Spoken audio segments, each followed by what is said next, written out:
Friday tech news के नए episode में आप सभी का स्वागत है। सबसे पहला अपडेट है Xiaomi 17T की तरफ से। ये ग्लोबल मार्केट्स में लॉन्च हो चुका है। 4 जून को इंडिया में लॉन्च हो जाएगा। मैं अभी से आपको कह देता हूँ, इसका प्राइस रेंज जानकर आपको बहुत तकलीफ होगा। आजकल मार्केट का जो हाल हो रखा है, हम लोग ज़्यादा उम्मीद भी नहीं लगा सकते हैं। फोल्डेबल आईफोन के बारे में तो आप सबने सुना होगा, लेकिन इसका अब डिज़ाइन बाहर आ चुका है केस मेकर्स के थ्रू। तो मतलब कि ये डिज़ाइन कंफर्म ही समझो।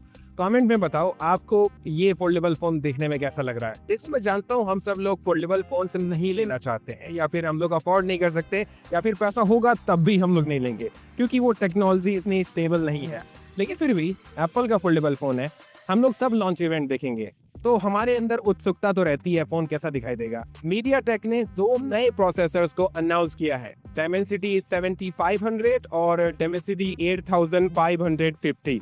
देखो यार, Dimensity 8550 थोड़ा सुथरा वर्जन है Dimensity 8500 का। ज़्यादा बड़ा फर्क नहीं है, बस उसको 2026-2027 के लिए अपडेट कर दिया गया है। AI इन्हेंसमेंट, समझ गए ना। बाकी वो कोर आर्किटेक्चर तो वही रहेगा।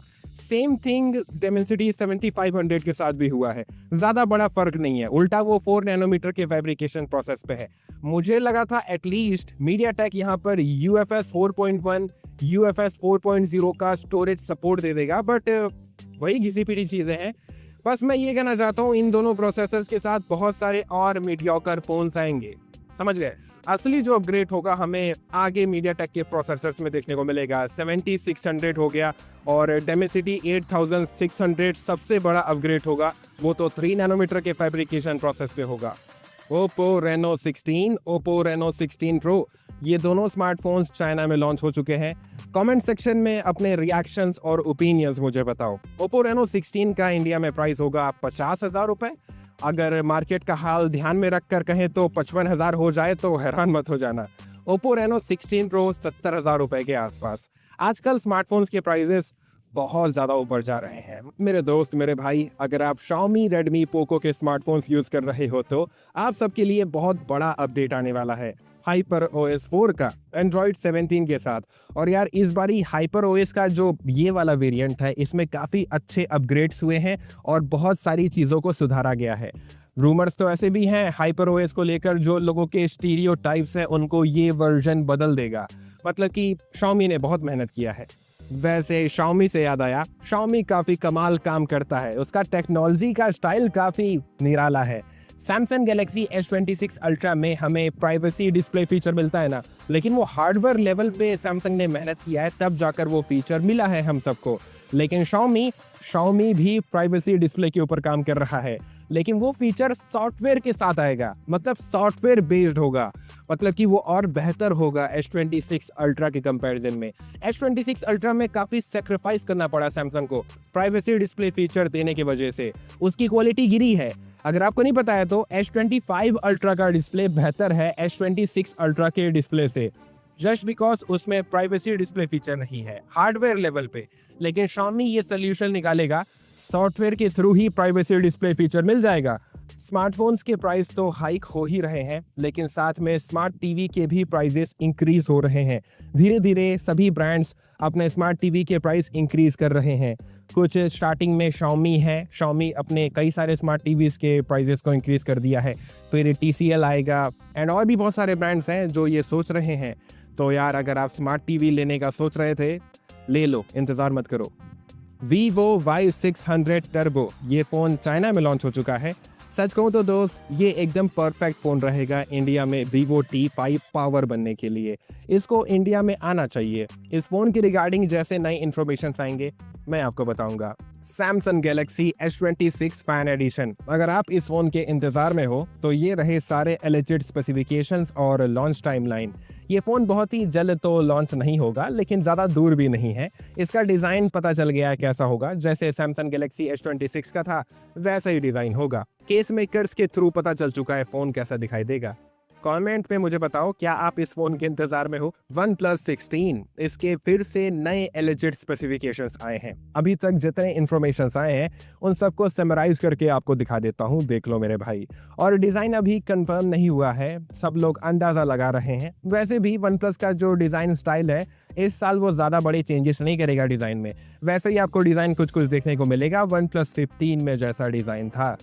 दुख इस बात का है कि भाई कैमरास में हमें ज़्यादा 200 मेगापिक्सल के कैमरा सेंसर देखने को नहीं मिलेंगे जैसा हमें Oppo Find X10, Oppo Find X10 Pro में देखने को मिलेंगे। भाई उनके कई सारे कैमरास 200 मेगापिक्सल के होंगे। कैमरास पक्का आप ये खबर कहीं ना कहीं सुने होंगे, iPhone 18 नहीं आएगा। iPhone 18 Pro मॉडल्स आएंगे और iPhone का फोल्डेबल फ़ोन आएगा इस साल सितंबर के महीने में। लेकिन मेरे दोस्त कहानी अब ये हो चुका है, एप्पल अपने स्ट्रैटेजी को बदला है।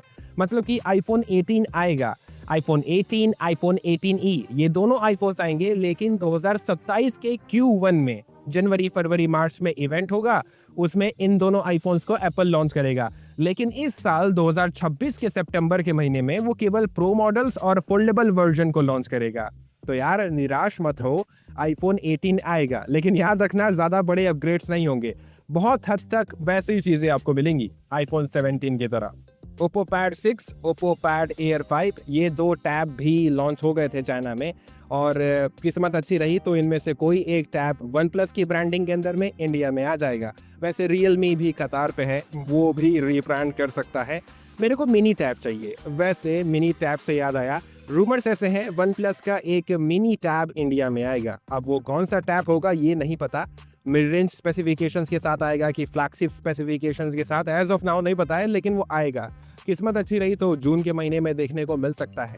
Qualcomm काफ़ी अच्छा काम कर रहा है। Snapdragon C सीरीज के प्रोसेसर्स आने वाले हैं। अगर आपको नहीं पता है तो लैपटॉप्स में Qualcomm के प्रोसेसर्स आते हैं, Elite सीरीज के, X सीरीज के, वैसे ही C सीरीज के आएंगे। ये काफ़ी बजट कैटेगरी के लैपटॉप्स में देखने को मिलेंगे, लेकिन स्टिल बहुत अच्छा वैल्यू देंगे।